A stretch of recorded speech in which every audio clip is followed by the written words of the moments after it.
You're in the 06010. Focus. Fantasy Focus. Hello and welcome to Fantasy Focus Football, presented by NFL Sunday Ticket on YouTube TV. My name is Daniel Dopp, here with my two best friends, Stephania Bell and Field Yates. Stephania, so great to have you here as always. You are going to be super busy during this show, unfortunately, but I cannot wait to hear a bunch of stuff that you have to say. Field, I don't know what football jersey that is, but I appreciate you coming to work in a jersey today. Oh, well said, Daniel. This is actually, shout out to the Utah Archers, back-to-back PLL champs. And this is a Connor Fields jersey. So big shout out to Connor and the entire squad, securing their championship yesterday. And obviously ESPN has a ton invested in the PLL, and it's been awesome to see the entire sport of lacrosse grow. So thank you for indulging me with that. 30 seconds into the show. I was planning on baking that in at some point during the next 60 minutes. When my team, the Redwoods, wins next year, I'll come Ooh, in look at that. I that. don't know anything about PLL, which means I need to get more involved in this. I'm sorry. Well, it's There will be a Detroit team one day. I can see expansion coming at some point in the PLL. We need a group outing to I was just going to say, I need to go to a game with you summer. guys. Exactly. Yeah, that would really help me there. All right, we have a massive show for you guys today. We're going to dive into every single Week 2 matchup from the Sunday slate. It is going to be a very robust show. But for right now, let's kick things off with the opening drive. Stephania Bell, the #1 overall player in fantasy football. Yeah, I know. I'm so sorry. There's so much to get to. We're going to bake in some of the fun that we have throughout the show, but there's a lot of stuff we obviously have to talk about, and it unfortunately has to start with Christian McCaffrey. What can you tell us about the latest on CMC, the #1 overall pick in basically everyone's draft this year? Well, he's on injured reserve, and there's a lot that we could go into about him, but I think the key points are that Christian McCaffrey had a calf strain that started in early August, and at the time, the messaging was that he was not going to play in the preseason, and the expectation was he'd be ready to start the season. That coaches said that. McCaffrey basically was not around. He was rehabbing. And then the week leading into week 1, everybody was very optimistic about what he would do, that he would be coming in with a full workload. And then he just couldn't go. The symptoms were still there. Everybody was concerned that they didn't want this lingering into the season, especially if you think about the 49ers, their hopes are for into the postseason. Yes. And so he was deactivated for Monday, and the following week, they decided to give him a big test in the heaviest practice of the week on Thursday. He has what Kyle Shanahan referred to as the most pain he had had to date with that injury, more pain than he had before when testing it. And I think this is a measure where the team decides we're going to protect the player from himself. Christian McCaffrey acknowledged that week that he always has a mindset of wanting to go. I'm sure that there was pushback. But this is one of those things where you have a calf that migrates to Achilles tendonitis. You worry about the potential consequences of that. I will say, put my physical therapy hat on, that these you can have a chronic situation. Think about it. He's a track athlete who also was a football player his whole life. He's probably got some changes in that Achilles tendon with the mileage he's put on it over time. You don't want to then impose an acute injury on top of that and stress it and run the risk of the thing that we all would fear, which is an Achilles rupture. So you hit the reset button on the timeline. I think that's why people have to be prepared that this is going to be more than 4 weeks. Okay, that was going to be my next question. IR obviously says at least 4 weeks that you're going to miss, but that we should be planning on more. Think about it. It started August 7th. We are past a month. The notion 16th. that just resting him for 4 weeks, because it's not really just rest, right? It's rest and then a progression back to the ability to work through 4 quarters of football. So let's talk about this from what you should do now, because I think a lot of people did grab Jordan Mason already, which was very useful in week 1. It was also very useful in week 2, as he had over 17 fantasy points. If you didn't do that and you don't have a decent option as your next man up at running back, I wanted to do this. I wanted to present a list of running backs only, because if we get into wide receivers and tight ends and quarterback, it becomes a very complicated and much longer list. But if you have Christian McCaffrey and you are willing to offer him up in a trade, these are the backs that I would take 1-for-1 for Christian McCaffrey. If it's a player that I don't mention right now, I probably would be looking for more on top of just that back. Okay. No surprise here. Bijan Robinson. And by the way, I'm reading these in order of ESPN preseason ADP. Bijan Robinson, if I can get him for Christian McCaffrey, I'm doing it. Breece Hall, Saquon Barkley, Jonathan Taylor, Jahmyr Gibbs. No to Isaiah Pacheco because of news we'll talk about in just a little bit. I'd think about it on Kyron Williams. I would think about it on Derrick Henry. Yes on Alvin Kamara. Yes on Devon Achane. Everybody else, I'm asking for a little bit more.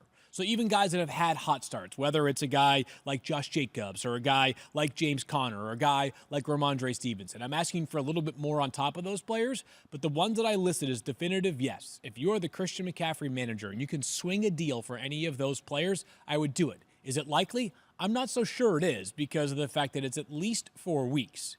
But maybe, possibly, you could convince somebody that, hey, you're going to get a better player at some point middle of the season that could push you over the edge as opposed to the lower ceiling of players like, just as an example, Jahmyr Gibbs relative to Christian McCaffrey every single week. No, that makes a ton of sense. You mentioned ADP, though, Field. I kind of want to touch on that because it feels like having the number 1 overall pick, at least within ADP over the last 5 years, has actually been frustrating for whoever the number 1 overall picker is. I mean, you look at this list. 2020, Christian McCaffrey missed 13 games. 2021, CMC again, missed 10 games. Jonathan Taylor in 2022 missed 6 games. In 2023, it was Justin Jefferson that was the number 1 overall pick in ESPN drafts. He missed 7 games. And now here in 2024, CMC again on IR. I listened to you and Shefty talk about it on Fantasy Football Now, where it almost feels like a curse to have the number 1 overall pick in fantasy. So throw away the pragmatic side of this, throw away the specific players involved, the reasons why they ended up having the seasons that they did after being drafted number 1 overall. And let's just put our human hat on. Let's be relatable to every single person listening to or watching this right now. I don't want the number 1 pick in my draft next year. Doesn't just seem don't. like it. Here's the reason why.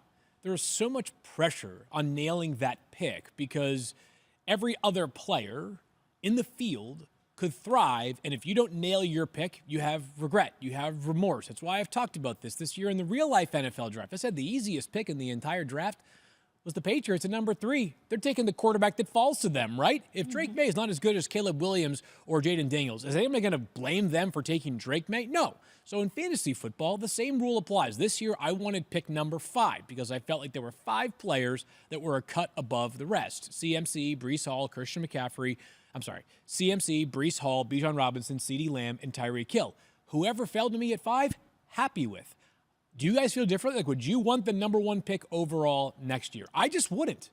Yeah, I agree with you about the pressure because everybody looks at it like, oh, or we hear about it because you guys said Christian McCaffrey was the number 1 pick, and then it doesn't pan out for whatever reason. But you have to remember, too, that in light of the fact that they are the number 1 pick, Christian McCaffrey is the number 1 pick so often because he's had seasons that were so good in between that it made him worthy of the number 1 pick. Totally. I had Saquon Barkley, I think, as a number 2 pick a few years ago, and it was kind of the same thing. I mean, he was my first choice at the top of the draft, and then, he tears his ACL. Things happen. Yeah, I would say unequivocally McCaffrey, when healthy and when utilized like he normally is by far the most valuable player in fantasy football. 100%. But the stakes of drafting number 1 and the risk involved with any player of being hurt just changes the narrative a little bit. I would be totally comfortable in future years if my first pick is not until like 3rd overall. Totally good with that. I think it makes a lot of sense because we talk so much about tiers, right? Especially within drafts. A lot of times we talk about positions, but in the draft, like you had said, there's a tier of how many guys at the top that if they come to me, I would be thrilled with. The problem with drafting number 1 overall is you have everyone available. So when you make the wrong decision, it feels like, dang it, I should have taken any one of those other 4 people. It's this revisionist history in my head of I want to go back and take any of the other guys that are crushing it right now. And if you're picking at 5, like you said, hey, I didn't get a shot at any of those other 4. I was taking what was obviously the next best player available on the board. And you have the longest time to wait. Right, until at 1 your overall. Next pick. Yes. So I think that's the other thing is people judge you by the difference between your first pick and then your next 2 picks, which seem much lower because depending on the size of your league, there could be a huge drop between your first and your second pick. Yeah, last thing I'll say is that it's not like those other guys who were taken at the very top have been as dominant as they were last season, right? Tyreek Hill was great in week 1 and then not so great in week 2, obviously because of the Tua injury. Well, now Tua is going to miss at least the next week, according to Mike McDaniel, so the value for Tyreek Hill could change. And I'm just telling you, is somebody that, and CeeDee Lamb, same deal. He found the end zone yesterday, but CeeDee has not been, clear-cut wide receiver one. I'm just telling you right here, right now, the difference in terms of how I feel about the teams in which I drafted Christian McCaffrey, as opposed to there was one team where I drafted him number 1 overall. I have him in a salary cap league, which is a different situation. But number 1 overall versus taking CeeDee Lamb in a couple of different leagues, I feel way different about my CeeDee Lamb investment because I felt like I was just doing the pragmatic thing, given where I was on the board and how things shook out. Whereas with CMC, I'm sitting there thinking to myself, like, man, should I have just been the guy that zigged when everybody else zags, or vice versa? And the answer 2 weeks in feels like yes, but no part of my brain could actually rationally bring me to that spot when all indications were at the time of our drafts that we did expect Christian McCaffrey to be available for week 1. I'm not blaming anybody because there seemed to be a lot of legitimate, credible reporting on that, and it's bodies. Bodies work interestingly, and Stephania could do an entire seminar on that, and that's just how things go. It was industry consensus that CMC was top. Industry consensus, but also it's week 2. And if he comes back, and let's say you are a good manager, and that's why you do this, you know how to work the waiver wire, you do things to backfill, and somehow you manage to do pretty well for the first half of your season. And then let's say you get a healthy Christian McCaffrey back. Who's going to look like the smart one if that ends up paying off and taking you to the fantasy playoffs? So, we're having a lot of, anxiety about this pick in week 2, but we might feel a lot differently in week 9. Yep. All right.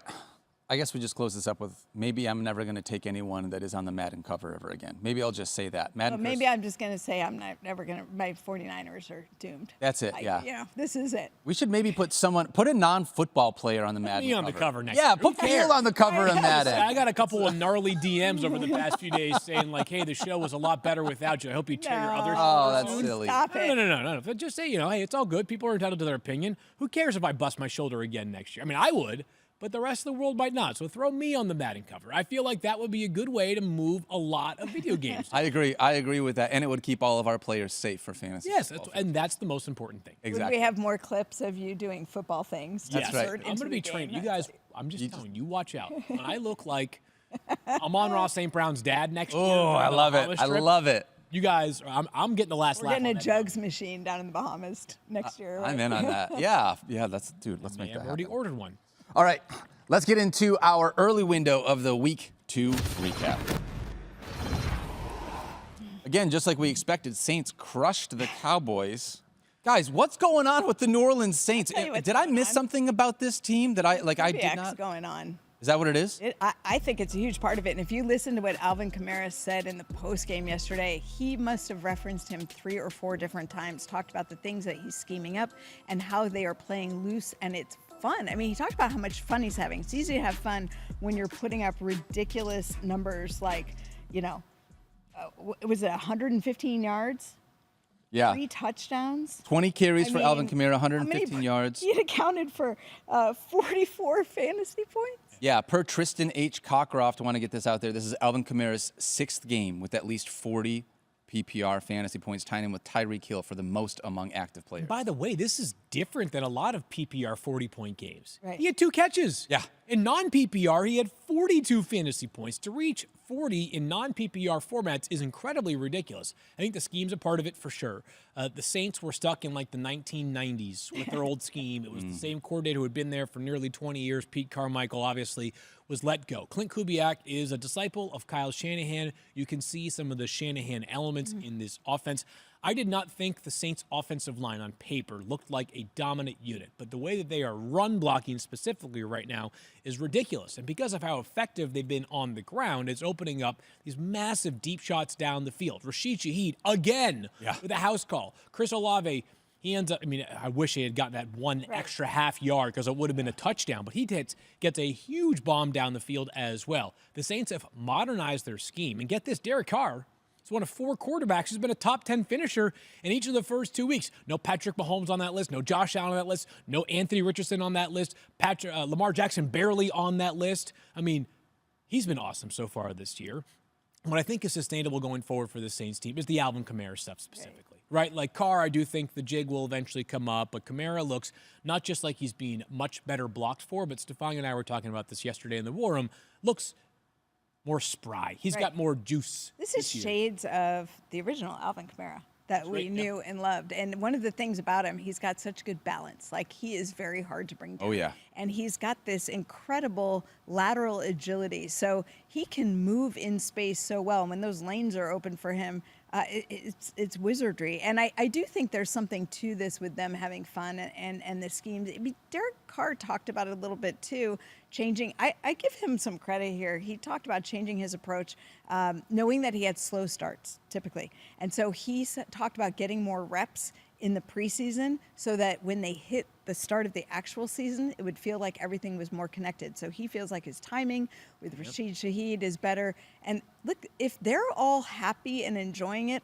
I personally think there's something to it. You can't measure it with a stat, but I think when teams feel like they're gelling and they're playing loose and free, 100%. everybody's performing better, and that's where the Saints are right now. So give me a piece of that. I'll take Rashid Shaheed, Chris Olave, Alvin Kamara, any of them right now. My only concern, and I don't want to say concern, but I love what Rashid Shaheed has done these first 2 weeks. Hasn't had a huge target share, but they also haven't had to throw the ball a ton because they've been up a bunch. So I'm trying to figure out how he factors in long-term for this. Back-to-back weeks with 5 offensive touchdowns or more for the Saints. Yeah, I mean, Shaheed is definitely, like, as awesome as he's been, and while he is going to end up winning a lot of weeks in deeper leagues with these spike weeks that he's had in the first 2, there are definitely some signs that, like, this could be the proverbial, like, looks great in the first 2 weeks and then has, you know, like we saw this kind of come to fruition yesterday with Xavier Worthy.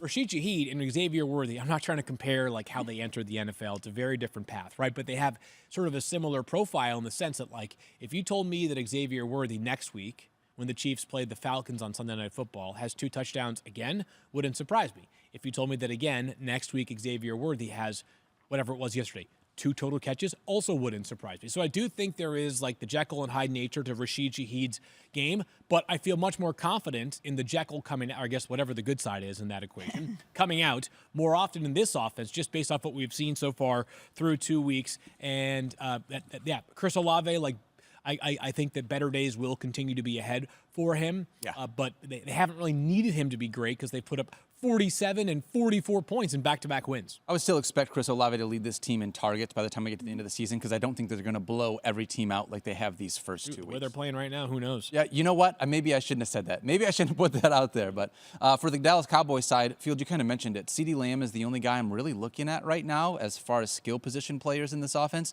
And I feel like he got lucky to be able to get a long touchdown, breaking basically a poor tackling by 2 defenders there to be able to break a long one. Yeah, he is special, so he can do those kind of things and make defenders look different. But this is the 8th straight game that CeeDee Lamb now has a touchdown while playing at home. So nice 490 touchdown effort here for CeeDee, 19 fantasy points. Here's the good news for the Cowboys. 2 of the most difficult defenses they'll face all season were in the first 2 weeks of the season. Better days are ahead for the entire offense. I still feel like Dak is due for a big season this year. The Cowboys also needed a bit of humble pie. They went to Cleveland, took care of business in week 1, looked dominant, especially defensively against what we thought might be a hapless Browns offense. And this week, they got served some humble pie. It's Dallas. There's a ton of pressure on everybody going into this year, specifically the head coach, Mike McCarthy, in the final year of his contract. If it does not wake them up, and if we do not see a much better version of Dak Prescott, I will be extremely surprised in week 3. I feel like there were a handful of teams that are going to get mulligans for what happened in week 2. I mean, that's a game that you want to forget, and I don't think it's indicative of what's to come. There's some really teams I think we thought were really good. They're 0-2 right now. Right. Baltimore Ravens? Yeah. Hello. That's surprising. Jacksonville 0-2. Yep. Rams 0-2. Rams. Yep. Well, the Rams, that may not. Yeah, we'll go talk in. about that. They might not even finish the season at this current pace with injuries. Stephania, trivia question for you. Uh-oh. I'm not good on. No, you are. You're going to be trivia. good at this one. Who leads all Dallas Cowboys in fantasy points through 2 weeks? You know this one. Oh, no. Oh, yeah. Well, that's a. Brandon Aubrey. Kicker Brandon Aubrey. I didn't want to pat myself on the back on this. I was trying to do it for you. I know, but still, Patently ridiculous. I know.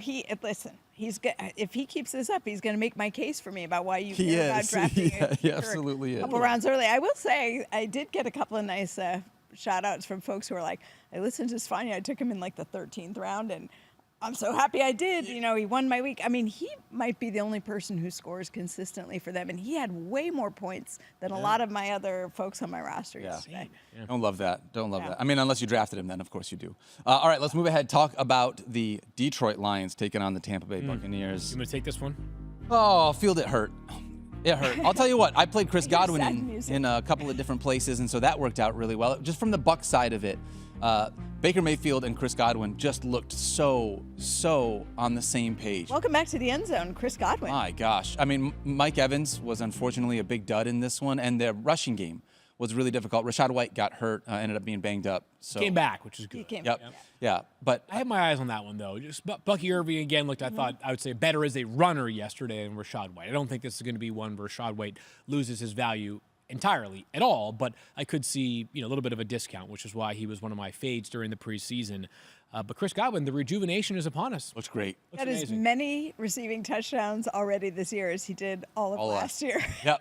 He's been awesome. He looks great. He has 15 catches on 16 targets. Baker Mayfield has been playing absolutely terrific football. So cool to see for a guy who obviously has kind of had a roller coaster career in the NFL. I said this on a show recently. I'm convinced that 4-week stint in Los Angeles might have been the best thing that ever happened to Baker Mayfield. Get that confidence back because while, if we redid the 2018 NFL draft, it's obviously going to be Josh Allen and Lamar Jackson going as the first two quarterbacks. Baker Mayfield deservingly went in the first round. He's a legit NFL starting quarterback. The Bucs now 2-0. Obviously a bummer for your Lions that was the case, Daniel. But Baker, in a year in which, and we can talk about this more throughout the week, we have not had dominant quarterback play so far early. So the idea of Baker Mayfield being closer to a top 10 quarterback option in week 3 is more realistic than you probably would think at first blush, right? Because Patrick Mahomes, you happy with him so far? Nope. I mean, 15.14 fantasy points in week 1. That was the good week. Yeah. Patrick Mahomes. And so we're now on a 19-game stretch of this with Patrick Mahomes, going back to last season, or I guess 18 because they didn't play in week 18. You know how you say sometimes, Anthony Richardson, you care about how he plays fantasy football, not so much real football. Right. Patrick Mahomes right now is functioning like the real football quarterback everybody wishes they had, Correct. and not like the fantasy quarterback that you want on your roster. I believe this truthfully. And this might be the kind of thing you regret saying, but through 2 weeks, the chances of the Chiefs becoming this offense that just completely steamrolls effortlessly through other defenses feels low. Yeah. I mean, I just don't think, again, when Patrick was putting up 50 touchdowns, Tyreek Hill was Tyreek Hill, and Travis Kelce was arguably the most talented tight end we had ever seen at that time, right? They just have a different complexion about them now. We'll dive into more. I don't mean to sidetrack us from this game because there was lots from the Lions side. I was shocked. There. I was shocked when I look at these two quarterbacks. So first off, Baker Mayfield has some wheels. I don't think I gave Baker enough credit for We're in a designed quarterback draw from the 11-yard line. Yes. And he scored on it. Yes. Which was unreal. I was shocked that Baker Mayfield had 19 pass attempts and Jared Goff had 55. Well, they had the ball all game. I would have thought it would have been the opposite coming into this. If you told me that the Lions ran the ball a ton or that there was something about the Bucs having to keep up, in part because the line was so big coming into this. I mean, it was not even close. Obviously, Mike Evans is going to get back on track. Just a down week for him, unfortunately. Looking at the Detroit Lions, though, two things stood out to me. One, Jahmyr Gibbs played so much more than David Montgomery. It wasn't even close. Surprise you, though, does it? Yeah. Well, it only surprised me because I was hoping the Lions would get back to the run a little bit more than they had rather than throw the ball 55 times. I mean, that's part of what I thought this team was good at, was being able to run the football. They are good at that still, I think. But there was a lot of Jahmyr Gibbs, and you see why. I mean, he's so talented out there. He's basically, Alvin Kamara when I see him with his balance and the way that he utilizes and plays with his body. Jameson Williams, though, second straight week, he had 11 targets. 11 targets. I mean, he's inside the top 10 of targets so far this season. I think this is a real thing, Field. Do you think this is going to go away, or is this the new J-Mo? No, J-Mo's for real now. He's for real. And, to the point that, we might be talking about the Lions having 2 top 30 wide receivers. If I gave you a question right now, if I offered you Jameson Williams and you have Michael Pittman Jr., how long does it take you to send that yes right back? Totally take it. I would absolutely take it. Totally Just take as it. an example of a player kind of trending up versus one trending down. So great to see J-Mo back-to-back weeks. He's for real. And I think it's important to ask Stephania about Amon-Ra St. Brown because, tell you what, his target share yesterday, 19 targets. 19. So the Lions, I don't think this was simply trying to right the wrong of week 1 in which he had just 3 catches for 13 yards on 4 targets. I think this was more because he's Amon-Ra freaking St. Brown and he's awesome. But he didn't, it's hard to say he left the game, Stephania. There was 3 plays left. He wasn't able to finish it, but sounds like good news this morning.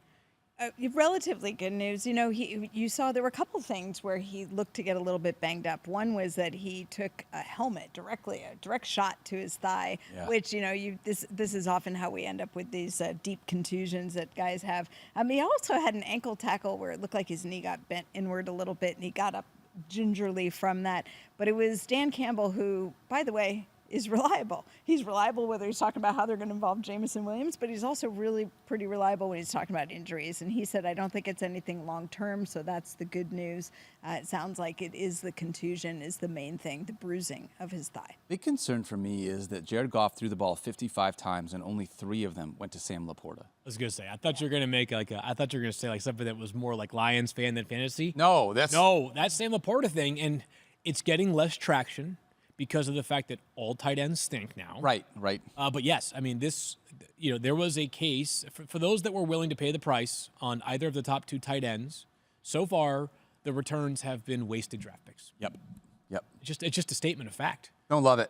8 targets for Sam LaPorta in 2 games. That's not going to work.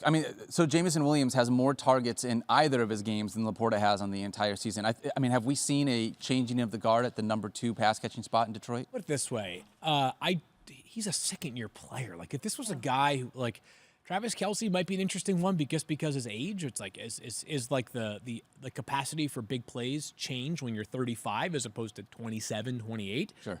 I don't know that I'm quite there yet, but with Sam LaPorta, it's a second-year player. Yeah. Really, I would just say this, how do I phrase this properly? Very frustrating. Less frustrating given the entire context of the tight end spot. What are you going to do? Who are you going to pick up and start instead? I don't want to pick up. The only one that was added this past week was Isaiah Likely. How'd he do yesterday? 2 catches. Not great. Right? So it's it'd be great if there's several replacement options. Is Brock Bowers the thing? Yeah. We'll talk about him. Yeah, but that's the only person I can think of where I'm like, that might be consistent. I would have thought some people picked up Colby Parkinson with the idea that maybe Puka Nacua. Colby didn't even look all that good this week. He had 1 catch. Yeah, it was. Well, that whole team. We'll get there. All right, we're going to save it. Yeah. But Bucks looked absolutely great. Hopefully we get some more things from the Lions. Let's talk about the Colts and the Packers. Boy, did we call this one wrong. You mentioned that Anthony Richardson doesn't need to be a good real-life quarterback to be a good fantasy quarterback. He wasn't either one of those things. Yeah, correct. He was terrible. That was an awful game. Remember I was just saying the teams that want a throwaway game? Yeah. There's one. Yes. Yeah, they absolutely should have won that game. Playing on the road, yes, that's fine. But against Malik Willis, who threw the ball 14 times yesterday, come on. 53 carries by the Green Bay Packers. Including 31 for Josh Jacobs. Yeah, well, mammoth day for Jacobs. I'm unbothered by Anthony Richardson. Unbothered. No, because there will be more of those good days. I think this is the wheel that you spin when you're dealing with Anthony Richardson right now, is that you're going to have some games that are going to look like this probably, and you've got some. Remember, he only played a handful of games last year. Game. Right. So I think that's part of what we're seeing. I'm a little more concerned about Jonathan Taylor. Where'd he go? In the fourth. Well, just to finish I want to get JT 1 second. Just finish the Anthony Richardson thought. Part of the reason why I'm unbothered is that I know that 9.86 fantasy points is not what you like. Mm-hmm. 3 interceptions and still getting nearly 10 fantasy points. Not the worst thing in the world. There is some rushing value here, right? Sure. He could play better. I think they will be a much steadier offense throughout the course of the season than they were yesterday. But also, again, who are the people that we were talking about Anthony Richardson competing against to be one of the top drafted quarterbacks? Josh Allen, under 10 fantasy points this week. Fewer than Anthony Richardson.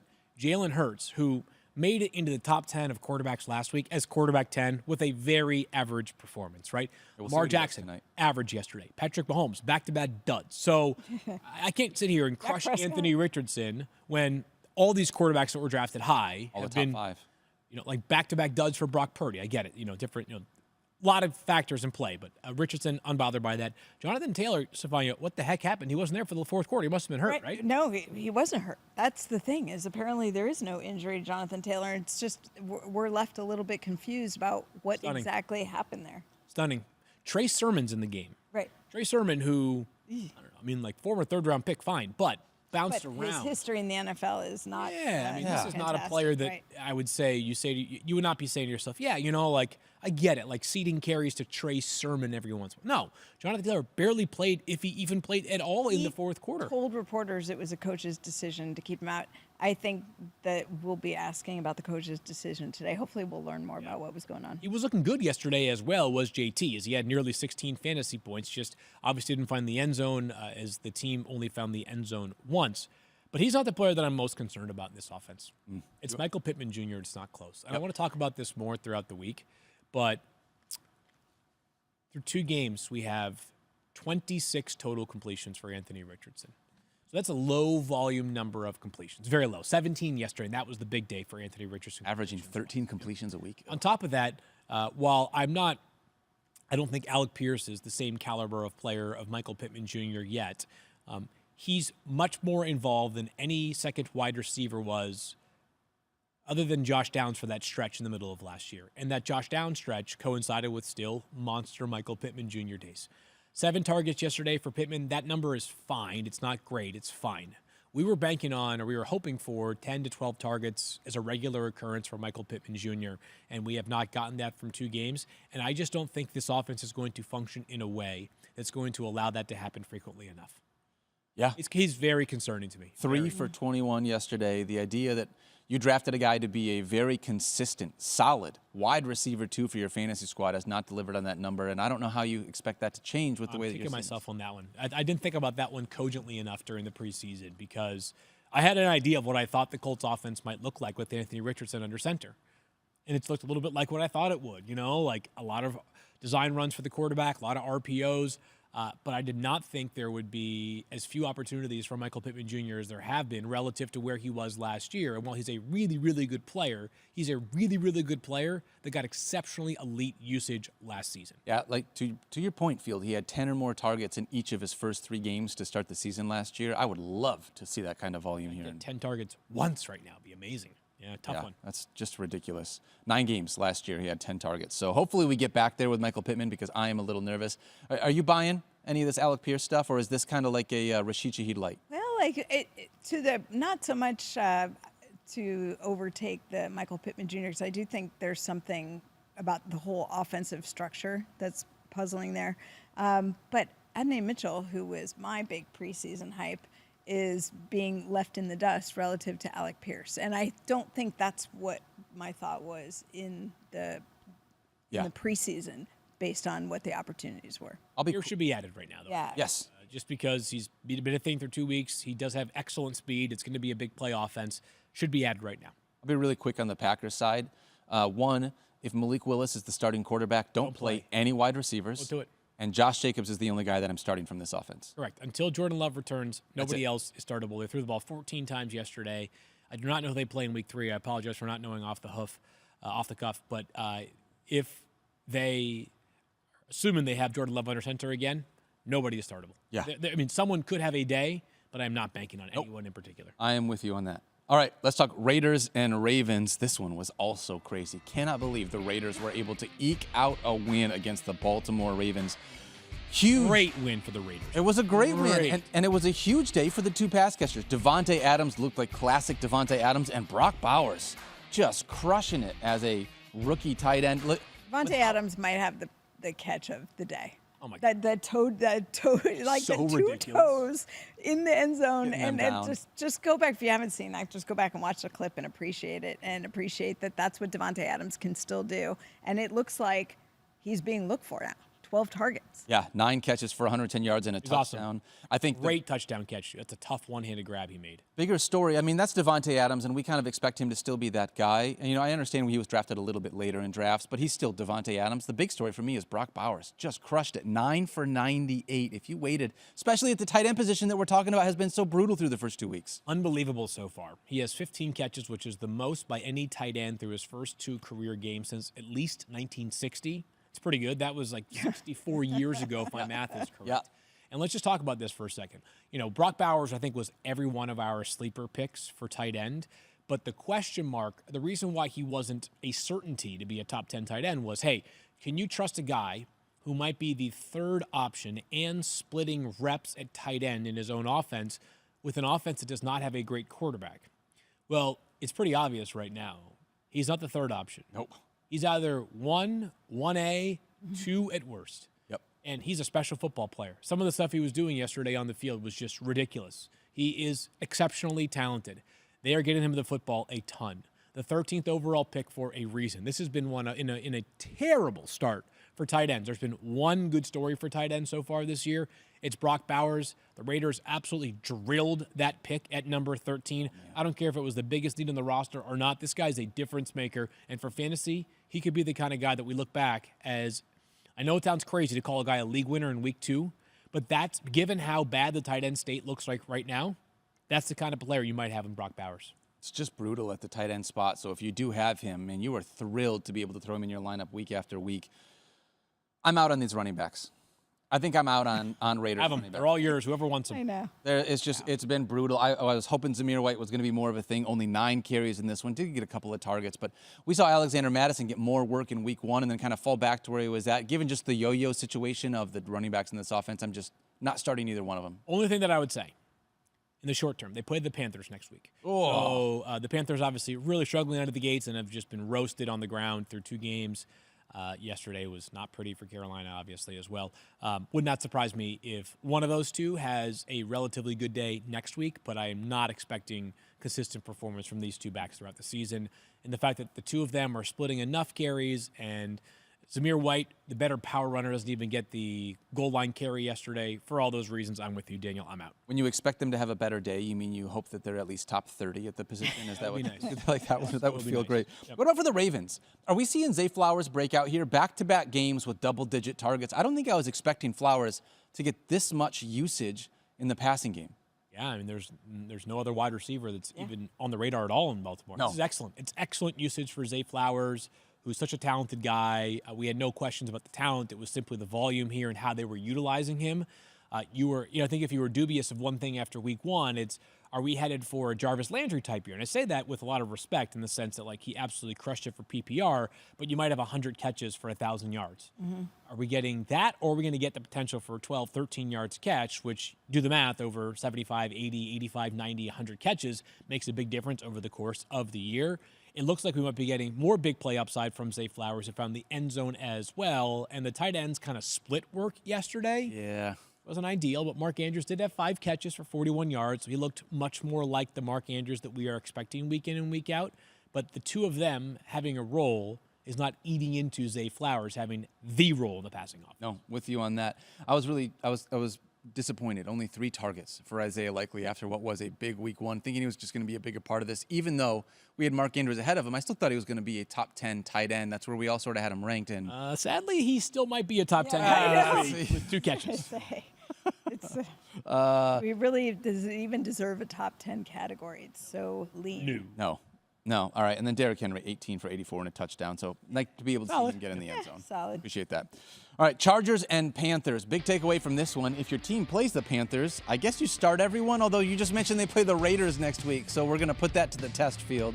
But the Chargers just looked absolutely fantastic. My guy, J.K. Dobbins, just seems like he's running away with this offense in spite of the fact that Gus Edwards had more carries than him again. Doesn't surprise me that Why? the carries were close. Yeah, I mean, some of that was garbage time for Gus, too, but it was only 18 carries for Gus as opposed to 17 for J.K. But one of the great feel-good stories so far this season is J.K. Dobbins looking like J.K. Dobbins, the player that we knew early on in his career before injuries befell him on several different occasions. Yep. Running the football so well, no surprise. It's a great running scheme with a lot of investments along that offensive line, Stephania. 20.1 fantasy points. If there is a thing that has you a touch concerned, and we are picking nits right now with J.K. Dobbins, passing game utilization is just average. Some of that could be game script though, given the fact that they've played the Raiders and the Panthers in back-to-back weeks, neither an offense that we think is particularly explosive, certainly not in the case of Carolina. Yeah, I think, the thing for me is Dobbins looks fantastic, right? People are forgetting that he's coming off an Achilles tear. He's coming off an Achilles tear, and he's putting up this kind of volume. So the question automatically becomes, is it sustainable? There's no reason right now to think that it isn't. They're certainly willing to lean on him. Do you know he's the first Chargers player to record back-to-back games with 125 or more rushing yards since the great LT? And that was LaDainian Tomlinson back in 2007. And somebody pointed that out yesterday. He posted a picture, J.K. Dobbins did, of him in an LT jersey, which was like the sweetest full circle moment. It's hard not to be thrilled for Dobbins having had the injury concerns that he did in the past. Only thing I'm not thrilled with, Stephania, is flipping into the end zone coming off of that Achilles. Oh, did you see Can we that please not do that? they were saying that the Chargers told him, please pump no the more of brakes. those. They posted that, and I had responded, of course, that's how I think. These guys do these celebratory flips into the end zone.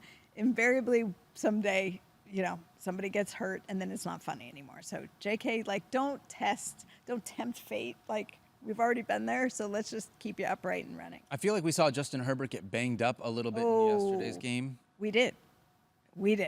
If you haven't seen the clip and you like to watch these things just for your own edification, go back and see. He was under pressure, the pocket sort of collapsing around him.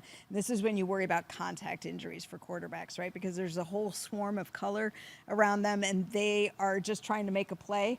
And somebody like Justin Herbert, who's willing to stand in and take the punishment as long as he can, then gets rolled up by a handful of different people. Hard to even tell who might have caused the most, I hate to use the word damage because we don't really know the extent of it, but the biggest problem for him, he got rolled up on, and it looked like both of his legs were underneath him. He had an x-ray, and he said there's more to come. It was his right lower leg, foot, ankle, and this is the same foot that he had the plantar fascia injury on to start the season.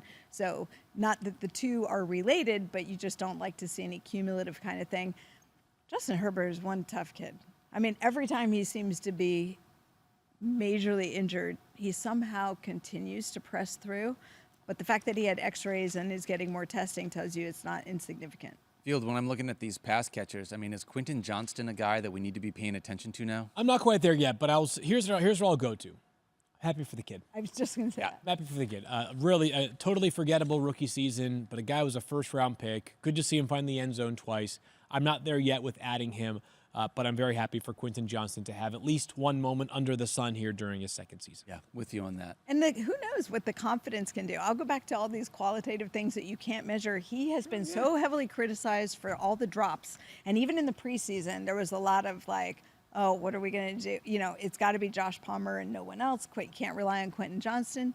And then he has a game like this, and then his coach calls him out and talks about how great it is and how much he loves him. And the thing that Harbaugh can do, that he seems to do for so many players, is build confidence in guys who may not have had it. So keep your eye on him. It might turn into something. Carolina Panthers, no notes. No notes. I want to have a conversation about them at some point during the week, but until further notice, and we have 3 teams coming up that we're going to call the unlineup locks. There is not. Yes. Right now, no Carolina Panther is anywhere close to the lineup lock territory. Anywhere close. Even Deontay Johnson. That's one of the more frustrating players through 2 weeks. Not him, but the way in which his usage and the output has transpired through 2 weeks. Completely befuddling. I just want Panthers fans to know I feel really bad right now because a long season is ahead.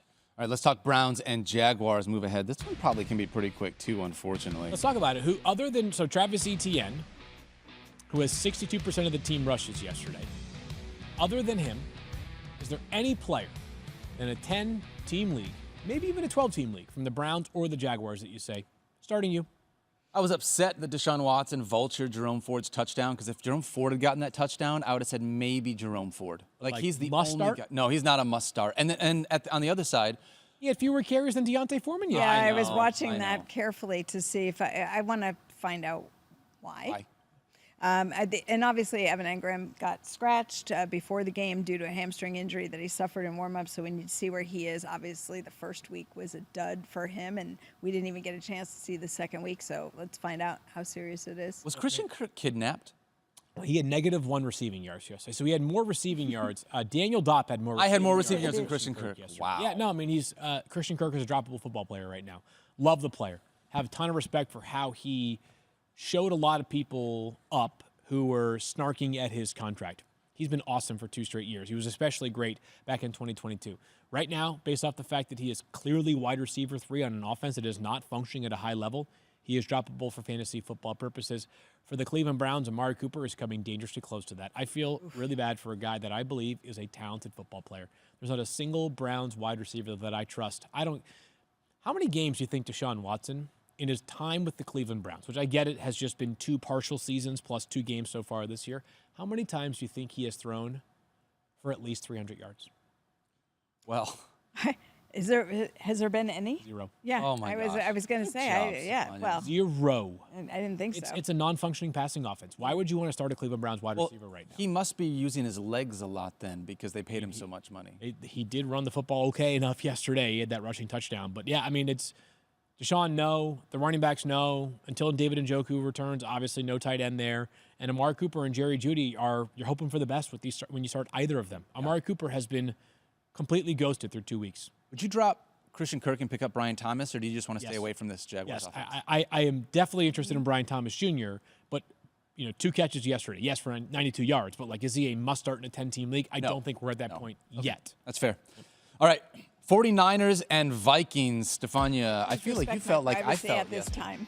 Yeah, this was a weird one. This was a weird one. Happens every year to the 49ers. And weirdly, it happens with them with Minnesota, who they cannot seem to find a way to win against. It was very strange. Monday Night Football. Everybody seemed off on the 49ers. Everybody seemed Except off. for Fred Who knows? Warner. Fred Warner still looked Well, oh my gosh. That guy's the best middle linebacker in football. Fred Warner's unbelievable. lot. And if you didn't see the interception, it was just fantastic. But everybody was off. Brock Purdy was off. Brandon Ayuk, who I thought would have a bounce-back game. Ugh. Then we had George Kittle, who was a contributor, but then ended up leaving to get an IV briefly. And it just, the defense, who looked so amazing Monday night, with the exception of Fred Warner on display a little bit, seemed puzzled by the Minnesota offense. And a lot of credit to Kevin O'Connell. I just think he is Great coaching in Minnesota. Just Great coach. excellent coach. What he's been getting out of Sam Darnold through these first 2 weeks has been absolutely unreal. I would have never expected the 49ers to give up a 97-yard touchdown pass and have that kind of defensive breakdown, even though it was to Justin Jefferson. Gutty play call from your own end zone. Dude. Play action. You're hitting JJ, who only had 4 catches yesterday. Ended up One of them goes for 97 yards and a touchdown. You feel good about that, and it sounds like, Stephania, relatively good news? Relatively good news. I mean, it looked like he had speaking of Fred Warner, it looked like Fred Warner's knee and Justin Jefferson's thigh met. And they're calling it a quad contusion. Again, that's a deep thigh bruise. If you saw Jefferson walking off, he had that really stiff-legged gait. Sometimes you get a bruise, a big punch in the muscle, and you feel like you can't bend your knee. He did speak with the media afterwards and talked as if he were good to go. I know we can't always trust the players. I heard a lot of that yesterday. But when players are seriously hurt, it's very rare that they are made available to the media. So all of those things I would take as encouraging sign. Watch them as the week goes on. It is the week of wide receivers and contusions, is what I just learned. Yes. Amon-ra, you're going to hear a lot of that word this week. Was George Kittle, was that a DK Metcalf started off with cramps, or was it a different kind of return? He got an IV. Yeah, an IV. Yeah. It was incredibly hot. Very in hot and Minnesota humid in yesterday. Minnesota. Yeah, Really which- strange. That will be the first and last time we ever said that. Probably on say Fantasy that. Focus, so savor that moment. Yeah. Let's take a look at these running backs, too, because we were not trusting either Aaron Jones. Definitely weren't even considering Ty Chandler. And then they both put up decent games here. 10 carries for 82 yards. Obviously not from a fantasy perspective, but on the ground game, that was a really good game for Ty Chandler. Aaron Jones, 9 for 32, but 5 catches for 36 yards. I did say the one thing I wanted to start seeing from Aaron Jones was some more passing game work. And even though we didn't see it on the ground, Stephania, it did manifest itself through the air. Yeah, I mean, and I think that we would have seen maybe more Aaron Jones in a different game, a different setup. He also had a fumble, which he was very upset about. But Fred Warner punched that one out, too, did he not? goal line, of course, yeah. Fred Warner was one of the few players who had a day that you could say was pretty spectacular. But yeah, I think Aaron Jones he'll have days like this, but I think the idea that his career was on a demise, I don't think is the thing. They're a passing offense primarily anyway, so I think if they can click like they did yesterday, that's going to be the biggest holdup to Aaron Jones having bigger boom days. I'm not sure, Field, if I'm yet at the point where I can say Sam Darnold's a top 10 to 12 quarterback, but I am at the point where I feel like if once bye weeks get here, if you need someone to potentially fill in, he's not the Sam Darnold that we used to think he was. He's finally in good infrastructure. We'll see. You know, when you have a player who's had some flash moments in the past, I want to wait a little bit longer than 2 weeks before I start making any strong stances on this. But no, I'm not quite there yet. But I'm encouraged by the early signs. How about Jordan Mason? You feel good about that after 2 weeks? I mean, that's excellent. I mean, what more can you want? What more could you ask play for? A ton. You run the football a lot. You get one catch. You know, that's going to be the mitigating factor for Mason, is he is not anywhere close to Christian McCaffrey in the passing game. But Kyle Shanahan is going to lean on Jordan Mason and probably not anybody else until CMC returns. If you were able to grab Jordan Mason once CMC got hurt and the guy you're replacing CMC with is scoring 17 fantasy points, he's right. He's performing better than a whole handful of running backs you drafted way ahead of him. So. 100%. All right. Seahawks and Patriots. This one was another close one, taking it down to overtime. Obviously, no Ken Walker in this one, Stephania. Zach Charbonnet looked fantastic as the RB1. Obviously, we want to see more. Right? Well, I liked the passing game work. Yeah, the passing game work was more what I'm talking about. 14 for 38. Didn't love the efficiency there, but 5 for 31 and being able to get in the end zone. If you started him because of the fact that Ken Walker was out or you wanted to potentially use him as a flex, he delivered 17.9 fantasy points. It's what we've said before, which is at least you know if Kenneth Walker is out, that Zach Charbonnet, there's no question about who's getting the work. Yeah, 19 touches there, so I think that was really good. Anything to be concerned about with Ken Walker moving forward? Do you think this was just something for this week? I think we don't really know. Okay. You got to see what he's able to do in practice. I don't think it's not an IR situation, but could it be more than 1 week? Possibly. Phil, let me ask you about Ramondre Stevenson, because in this offense, I don't feel like they're a good enough offense for me to look at him as a top 10 running back, but with what I've seen for the last 2 weeks, he seems very clearly set it as a solid RB2 for your team with the kind of volume he's getting here. He's a top 10 running back role right now. Whether the efficiency can match that role is to be determined. They play the Jets this Thursday night, a game in which I do think will be one where the Patriots can stick around, right? Yeah. Where it gets concerning for Ramondre Stevenson is if they start to fall behind. They had 32 receiving yards from their wideouts yesterday. They have a severely limited passing game to the Patriots. So when they play higher octane offenses, and they've so far played Seattle and Cincinnati, and they've done a very good job defensively against those two offenses. Yep. They did a very good job, especially against Cincinnati. Yesterday was a little bit of a different story in the passing game for Seattle. That's where I think things are a little bit different for Ramondre. But, I mean, honestly, in a year in which we've seen running backs get hurt, we've seen running backs just not perform so far this season, I have no qualms about Ramondre. He's been a good value so far. He's the only Patriot that's on the fantasy radar at all. Big day for Hunter Henry yesterday. Oh, yeah. When he had 3 catches in the first week for 13 yards. So he's a very talented player. Hunter's a really solid football player. But we've seen. Yeah, I was just going to say, I don't think the inconsistency is the thing there. Yeah. Again, not his own fault at all. That's just how the tight end spot works. Yep. So not reading too much into week 2 then. Yeah. When we look at the other side of this, DK Metcalf had a shadow, Christian Gonzalez shadow, and he did not care about that shadow. Not only was DK great, but we had wondered if maybe JSN finally going to get unlocked if you have some opportunities opposite of that. And not only did he do that, he crushed it. 16 targets, Field. Yeah, it was unbelievable. 18 for DK, by the way, so 34 between those two. DK had a big day in general, but a lot of his production came on a play in which the Patriots decided to not cover him. Yeah, that was... Literally, no one covered him. He was 25 yards open down the field by himself. One of the Patriots players after the game, I think, said something to the effect of, I ran the wrong coverage. So that certainly helps. So take any of those you can get. You did. That's right. But Jackson Smith and Jigba, we asked, and I know Stephania talked about this during the preseason, it's very clear. The hierarchy is shifted in Seattle. Yeah. There's a top duo, but the duo has changed compared to where it's been for the last half dozen years. Yeah, I think so. And confidence for Jackson Smith and Jigba now on the rise. And look at this,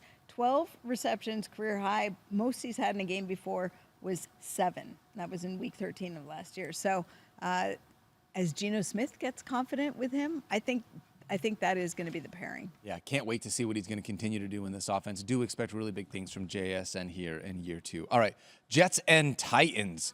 Jets finally get a win with Aaron Rodgers under center. But to me, it was a conversation more about the running backs, Field. I mean, it's not really about the pass catchers. It's about Breece Hall doing Breece Hall things, 14 carries for 62 yards, 7 receptions for 52 yards and a touchdown. But how about Braylon Allen? I mean, Breece Hall, we Like kind of him. expect that, but Braylon Allen, I was not expecting in this one. No, but and this is like there are two things that I think are really important to note here. This has nothing to do with Breece Hall. Breece Hall was still also awesome, nearly 25 fantasy points. Breece Hall is an absolutely ridiculous fantasy football player. Braylon Allen, I do not believe is going to be enough of a thing to be on the fantasy radar, absent Breece Hall getting hurt. It's good confidence. I don't want to wish this upon Breece, but we know who the Jets' back will be if it's not Breece Hall. It's much better than Dalvin Cook was last year when it was Breece Hall being sped back up early on in the season. But, I mean, 9 touches and turning that into 2 touchdowns, not exactly a model that we are chasing in fantasy football. Yeah, 9 touches for 2 touchdowns, like you say. That's tough efficiency to keep up with. You look at the time on the field, Breece Hall played 72% of the snaps, Braylon Allen only 35% of the snaps. They were on the field together in some of those situations. I do know for when I was at Jets camp, I heard a lot of chatter about Braylon Allen. They like him. Aaron Rodgers really likes him. So I think that's good. Like Field said, bodes well for him should anything happen to Breece Hall. But Breece Hall is definitely the guy in that offense. And I don't think those days for Braylon Allen, I just think it'll be a little bit up and down depending on what the matchup situation is. Are you panicking at all? Because I thought the guy in this offense, actually, it was going to be Breece Hall as 1A and then Garrett Wilson 1B. And we have not seen Garrett Wilson be that 1B yet in this Jets offense. 100%. Panicking to the point that I'm benching him? No. Panicking to the point that I'm trying to sell Garrett Wilson for $0.75 relative to his preseason value? No. But yes, I mean, we're now 2+ years into waiting for the Garrett Wilson breakout. And I don't think this is a Garrett Wilson thing, but I don't think so this either. Jets offense not functioning well in the passing game. Aaron Rodgers completed 60% of his passes. I think the Patriots on Thursday night will give them a gritty effort defensively. We'll make our picks of that game later on, but yeah, it's not been a dream start at all for Garrett Wilson, and there's been other wide receivers taken around him that have not been great either. Puka now is hurt, but A.J. Brown out for tonight at least. So again, these things haven't gotten as much attention as they might have gotten in different circumstances, but definitely frustrating for Garrett Wilson so far. You know, it's interesting, and this applies to all the games, but I think it also really applies to the Jets, this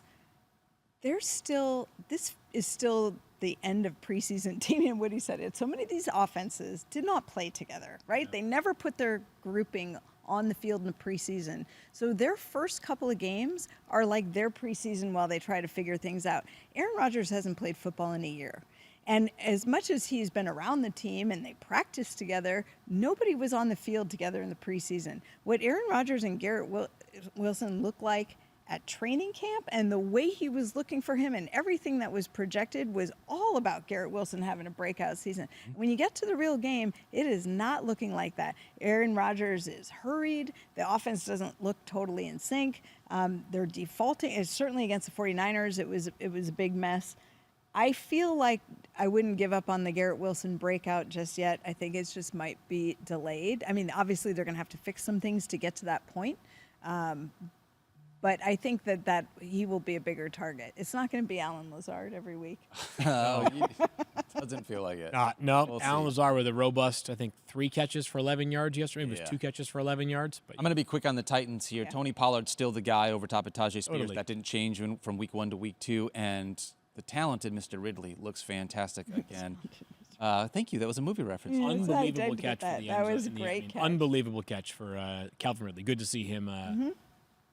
In spite of Will Levis, who good God, lord, did we got not it's look- like we gotta take the game out of the console for a second, like give Yeah, it a quick but blow thank and then you. restart because Will Levis, bro, like, the season's begun, dude. Like we gotta Oh, not Good- great. playing good losing reference football. by you. Yeah. playing losing football right now.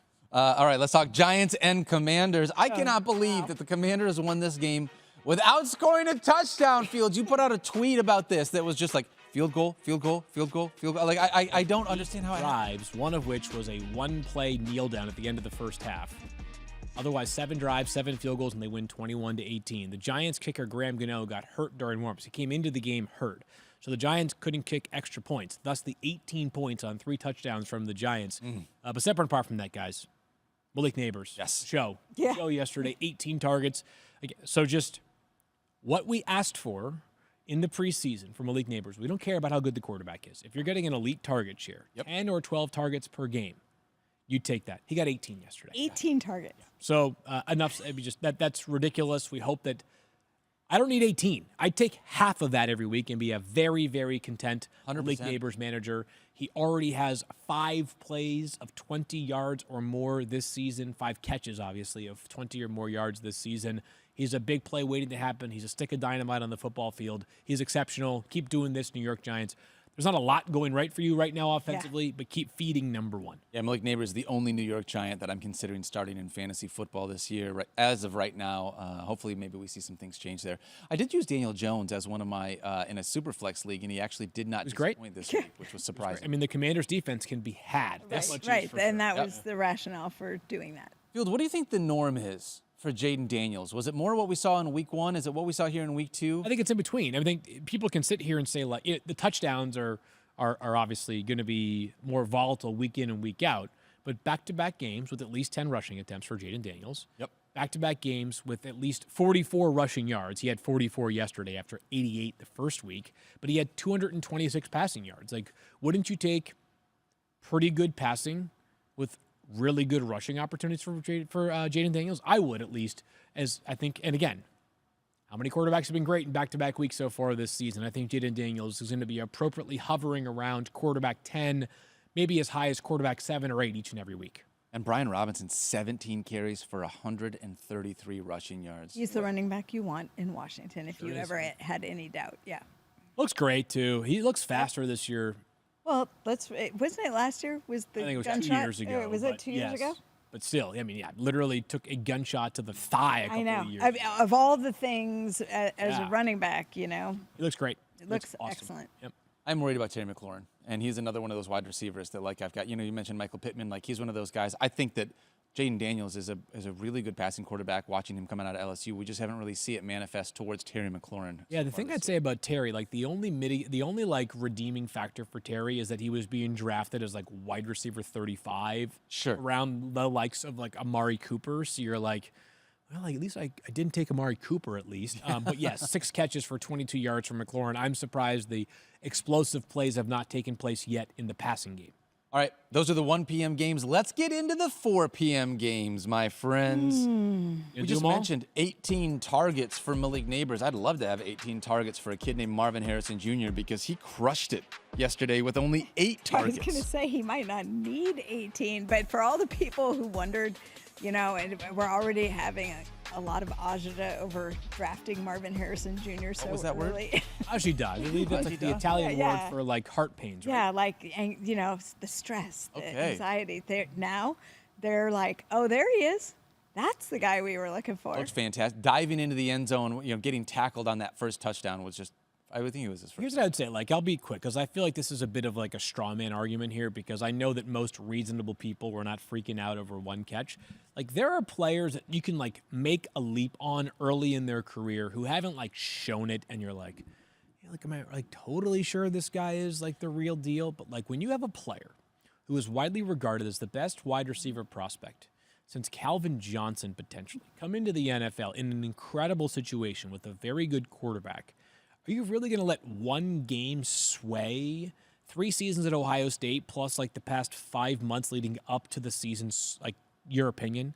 Like, to me, that was just like, that felt like, sort of shock jock analysis more than anything else. And he showed it yesterday. He's a special football player. It might have been, but have you met fantasy football Yeah, managers? those are the Correct. same people that were worried about Jamar Chase when you couldn't see the football because it didn't have a college stripe on it. You remember that? It's like, all right, let's everyone calm down on some of this stuff. Marvin Harrison Jr. looked fantastic. Can we talk about Kyler Murray? Yeah, if he looked fantastic, Oh my Kyler gosh, looked great. I loved what I saw from Kyler Murray yesterday. He had a perfect passer rating. Perfect. Yeah. He 17 of 21 for 266 yards, also 59 yards rushing. This is, we talk about guys, the second year removed from ACL injury. It's not just running backs and wide receivers, kids. It's also your quarterbacks, especially when running is such a big part of their game. Yeah. I thought that what you are seeing with Kyler Murray, there's this, again, I'm going to go with all these qualitative things. It's the eye test. It's the decisiveness. It's the confidence, moving around the pocket and then making the decision when to get out. Everything about him looks like this is peak Kyler Murray. Like, this is what you want. And if he delivers like this, I mean, where can we have him at the end of the season? We're going to be looking back at this saying he was a value pick as a quarterback. For he was excellent yesterday after a rocky start in week 1. He couldn't throw the football down the field. So really good to see him bounce back in what was a great spot. Plays the Lions this upcoming week out there in the desert. But yeah, I mean, the reality of Kyler is that like his best case scenario trumped, I think, the best case scenario of Jordan Love, Brock Purdy, guys who are being drafted right around him. Maybe even like Joe Burrow and C.J. Stroud. Truly, like the upside of Kyler, it is very apex, might be higher than those two guys because of the rushing element that wasn't even insane yesterday. Only 5 carries, but he turns it into nearly 6 extra fantasy points. Watching him be able to just be so mobile in the backfield, he looks like he is 100% back to where he was before. Yeah.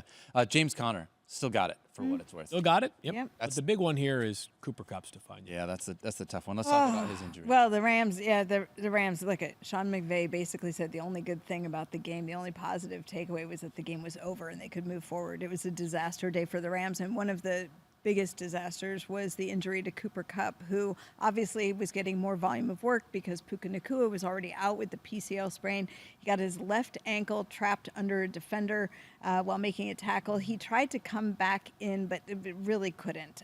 Ultimately left the game and did not return, and we will wait and see what is going on with Cooper Kupp's ankle. Typical Monday, more testing, more information as it goes, but there's no guarantee that you have Cooper Kupp next week. So then what sucks. Do the Rams look like? It just sucks. The entire Rams offense is hurt. I mean, Puka Nacua might be out for 5 to 7 weeks, according to Shefty yesterday. Who knows on Cooper Kupp? Yeah, it could be. Who knows, right? I mean, this team is 0-2, and this might be the most discouraging of the quality teams, that at least I thought coming into the season, being 0-2. It sucks. We'll talk about waiver wire ads tomorrow, but get used or get prepared for a bunch of Rams because it is the walking wounded in Los Angeles right now. Unfortunately, not thrilled about that. All right, let's talk about Steelers and Broncos. Like you said, Fields, we'll talk more about those guys on Tuesday's waiver show. Steelers, though, gritty win here against the Broncos. Justin Fields looked like Justin Fields to me. Very similar to what we thought we were going to see. I think that the big takeaway for me was Najee Harris. Clearly still the running back there in that backfield. Back-to-back. Where does this rank in terms of least fantasy relevant games we'll see all season? Pretty up there. Just terrible. I mean, who was the highest scoring player in fantasy in this game? I believe it was Justin Fields. Was it Fields with 11.3 fantasy points? Yeah, correct. Josh Reynolds may have actually overtaken him for. Oh, that's fair. Really, for the Broncos, name a single player on the Broncos you're starting. Who led the Broncos in targets yesterday? I didn't. I was not paying attention. You won't guess. Greg Dulcich. Oh. Okay. Like, it's a disaster. There's not a single player on the Broncos that you are starting right now. Where in the world is Cortland Sutton gone? Yeah, he had 1 catch yesterday for 26 yards. So the Broncos offense, a complete stay away. The Steelers, George Pickens, I still have hope. He got the Patrick Surtain treatment yesterday. He also drew a couple of pass interference plays that could have shaped that day a little bit differently. He did have a receiving touchdown that was called back because of offensive pass interference on Van Jefferson. So you still feel pretty good about George Pickens. The running backs, fringy top 25 for Najee Harris. That right there, like you just said that Sean McVay's favorite part of the Rams game is that it is over. My favorite part from the fantasy perspective of that game is that it is over. Yeah. 11 touches, only 11 touches for Jalen Warren if you were hoping to utilize him as an RB2. It's just not transpired so far in this Arthur Smith offense. All right, Bengals and Chiefs. This one also was a crazy game to watch. Stephania, let's start with the Kansas City Chiefs. And we got some news on Isaiah Pacheco this morning. Where are we at on him? Yes, we did. We saw him leave yesterday in a walking boot and on crutches. If you, again, we're talking about some of these clips where players get bent when they're getting hit from below and above. He got bent like a pretzel, really, kind of bent backwards over his right knee, but then twisted to the right. So a lot of things that could have been involved there, but his right ankle was trapped underneath him. And now report from Adam Schefter that they are doing more testing today to confirm a fibula fracture and establish the ligament damage.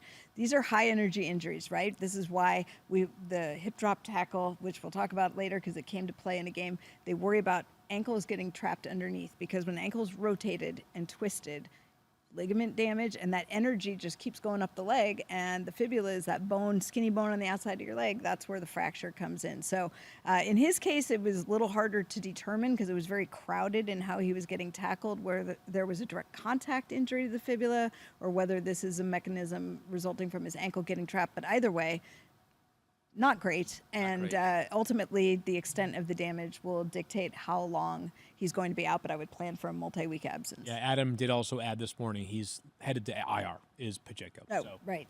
So a minimum of 4 games. There you go. And we'll discuss at length tomorrow Carson Steele versus Samaje Perine, but with no CEH, who, not that he is, a guy that you trust in a big opportunity for fantasy purposes, but they're thin now at running back. Makes you wonder if this is a team that would consider a waiver claim, a practice squad signing somewhere around the NFL.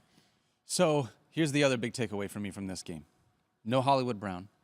Xavier Worthy only had 3 touches. No Hollywood Brown and no Hollywood Brown for the rest of the season. Yeah, he's having surgery today, by the way, so hopefully more of an update later. But, for fantasy purposes, no Hollywood Brown. Xavier Worthy only had 3 touches. And still Travis Kelce just not involved in this offense. 1 catch for 5 yards. Are we panicking at this point on Travis? Did have one bigger one that was called 50-yarder that was called back because of a penalty. The Chiefs yesterday were, it was like they were hugging the Bengals. Trey Henderson was awesome. He left it all on the field there for Cincinnati. Yeah, this one's a panic, Daniel, because if you spent on Kelce, and there are people, I was in drafts where he was going top 20 still, and he is a top 22 tight end. Is that what you meant? Top 20 at the tight end spot? Top 20 overall is crazy now looking back on it. It's Travis Kelce, and you are totally bracing for like next Sunday night the possibility of him having like 7 catches and a vintage throwback effort, right? But through 2 weeks, it feels pretty certain that paying up on tight end was a very unwise strategy for those that decided to do so, specifically in the case of Travis Kelce. It just... Maybe things change with the injury to Isaiah Pacheco. They have to throw it more, but we know who the number 1 pass catcher in this offense is, and it's not close. Not even close. Rashee Rice is the guy. That transpired and continued to move on from the second half of last year.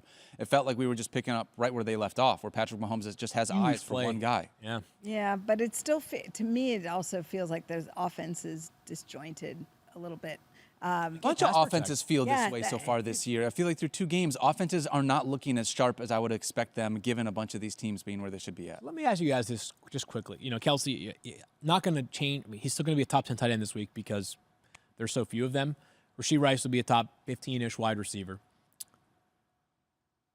Do you think what percentage chance do you give Patrick Mahomes to finish as quarterback 1 this season? Because that was a fairly popular narrative this preseason. Hey, Mahomes could be quarterback 1. You think there's a 1% chance, a 10% chance, a 50% chance? It's probably not 50, right? I'd probably say 15%. 15 still, really? Quarterback 1 based off what we've seen so far. It's 2 weeks. That's pretty high. It is, but part of this is it's only been 2 weeks. I want to be able to see if this offense can right themselves. Even though I was not in on Travis Kelce, and that was very clear throughout the preseason, there is a chance now with all the injuries that we have that we get to a spot where we've got to utilize some of our pass catchers more. This is what we do well, but maybe, yeah, it doesn't look like that. I think it's more like 2 or 3%. Yeah, really? I was going to say in the 5% range because I'm the optimistic one. Well, and he's not running as much. Yeah, these guys are. And their offense is, they have the big plays, and they have some of the classic Andy Reid. We're going to get a big man touchdown plays. Yeah, why did we throw a touchdown at offensive line? Right. Because why not? Because they just want to ruin your fantasy day. Oh, that's man. why, Daniel. A notable thing happened in the Bengals backfield yesterday. Yeah? Real notable. Zach Moss dominated touches. Opportunities. I thought that where you're going. I was like, that's where you're going with this. 80% of the snaps compared to Chase Brown playing only 20% of the snaps. Dominated to the point of 2.6 more fantasy points over Chase. But so efficiency. The headline might be that neither of them deserves to start, right? But I think that volume. The idea that Chase Brown was going to steal this backfield has not come to fruition yet. Yep. It could happen, of course, but the early signs suggest that there are things that the Bengals coaching staff trusts that Zach Moss does that Chase Brown does not bring to the table yet. And I'm talking about stuff that we don't care about for fantasy purposes, right? Like pass protect and hold on to the football and hit the correct hole, things like that. Jamar Chase was kind of rough in week 1, although he did deliver at least double-digit fantasy points, but he didn't look like Jamar Chase here in week 2, 4 for 35. Are you panicking on Jamar Chase and everything that this Bengals offense is yet? Or are we going to give it a couple more weeks until we start to Yeah, it's definitely trending downwards. But here's as far as we can go right now.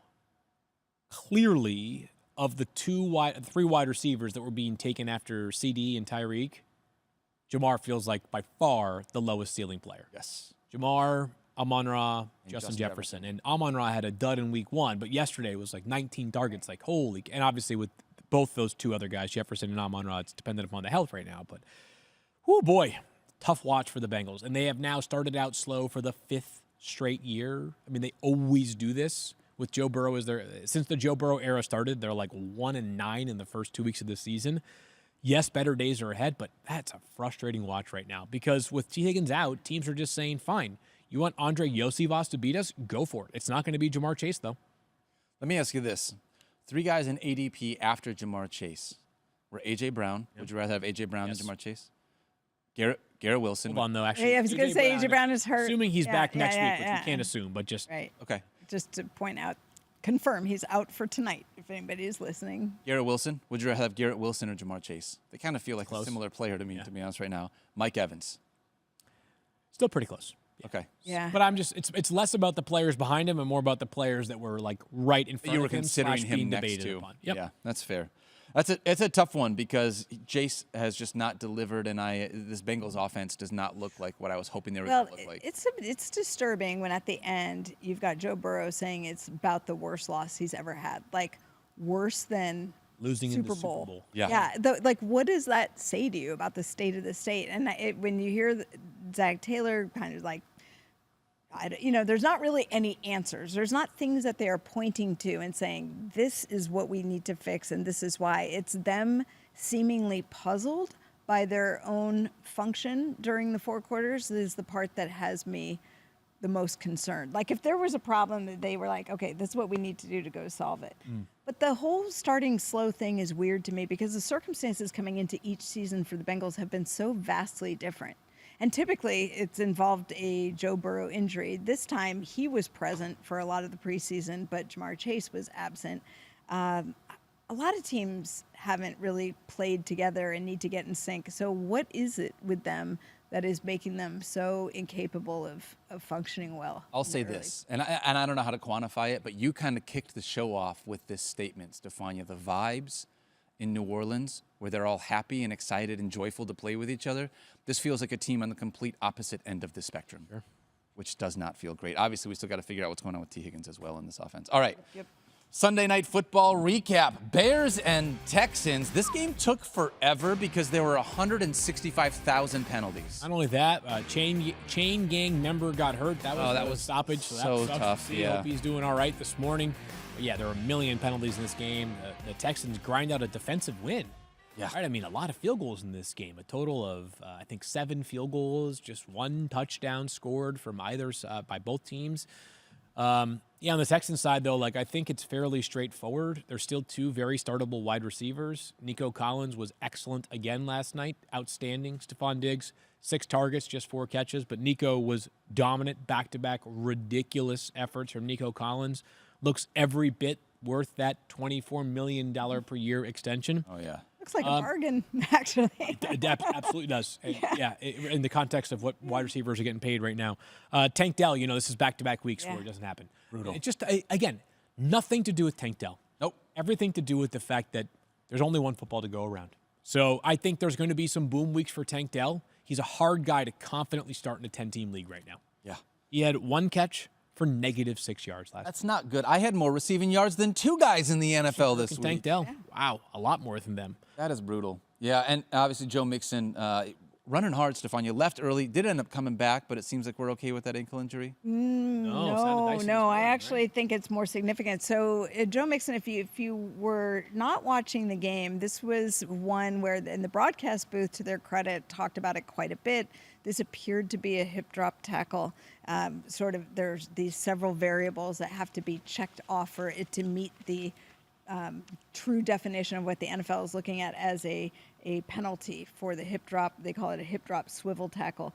And it appeared to be that. And if you were watching, you saw that the reason that they are trying to legislate this out of the game is because the consequence is a player's weight is swung around and basically landing hard on the defender's weight is landing hard on the running back, receiver, whoever the ball carrier is, on their ankle. And it forces it into this rotated position, kind of the same mechanism we were talking about with Pacheco, where that was just a function of a crowd and the way he was tackled. But in this case, defender chasing down Joe Mixon. And you could see the grimace on Joe Mixon's face.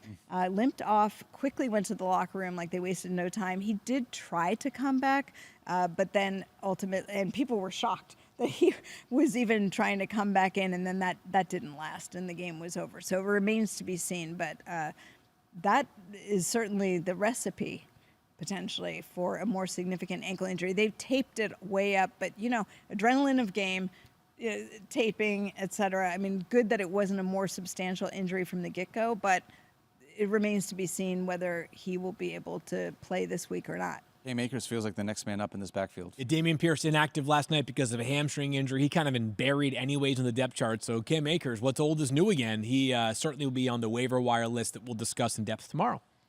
On the other side of this field, any takeaways, or are the Bears one of these teams where if you can help it? I think late in the game, and we'll close. I'll wrap this up with this. Late in the game, Caleb Williams trying to hit DJ Moore on what looked to be a comeback route, and DJ Moore just lays on the ground, gets up and walks off, and you can just see in his body language how frustrated he is. I feel like that's everyone watching this Bears offense right now. Yeah, it's definitely been frustrating through 2 games. Hold the fort here. Yeah. And what the definition of insanity is doing the same thing over and over and expecting different results. I might be insane. I'm holding the fort here, and I think things get better next week. They play the Colts, a team who I don't think has a very inexperienced secondary, has some good front 7 pieces, but DeForest Buckner, probably their best defensive player, left the game yesterday and did not look good. So we'll see whether he's available next week. But I think the Caleb Williams coming is next week. That Titans defense looks pretty legit to me. They're 2 weeks. They were in the backfield and this all over the place. And this Texans defense is legit as well. Sorry, I was saying Titans who the Bears played last week. Right. Plus the Titans who Texans who they played last night. Both look pretty legit to me. I think there's 2 tough tests for Caleb. The Texans were 0-2 at this time last year, and C.J. Stroud went on to have one of the great rookie seasons we've ever seen.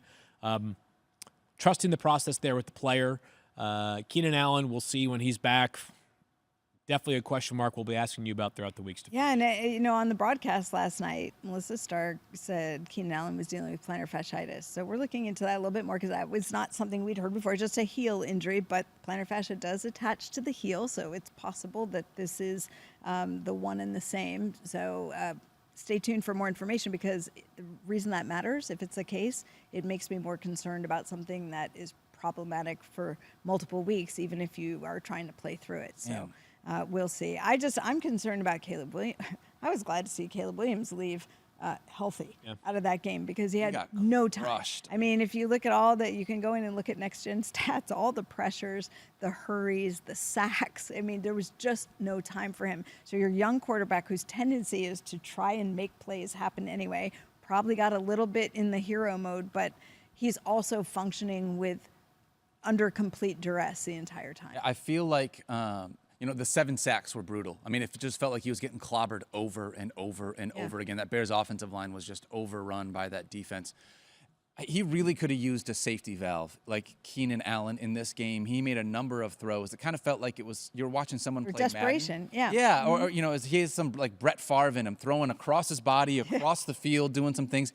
It was not the showing that we were hoping for. I would love to see week 2 come to fruition because I still want to have high hopes for DJ Moore. I think I'm kind of out on DeAndre Swift as a running back that we have a lot of, that I at least have a lot of confidence in. He's playing a ton. That's the only thing. He's playing Volume. so much that like he's going to sort of hold like close to like top 22-ish value, which is about where he was drafted. He'll score single-digit fantasy points for you if you need him. But I'm just saying, go through the list. Right? Like, that is true. 21 others that you're Friday, like, yes, it's gonna be tough.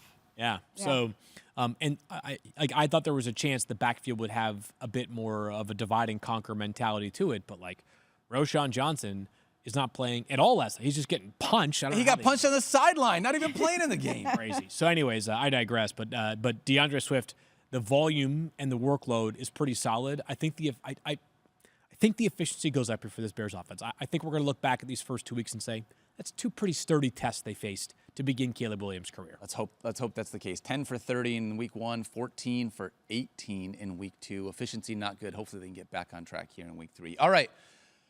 That was a marathon. We got through it, friends. Let's go. Every single one of these games. Hey, we got Monday Night Football coming up on tomorrow's show. We're going to break that down as well as diving into the rest of the injuries, everything we need to know heading into the waiver wire.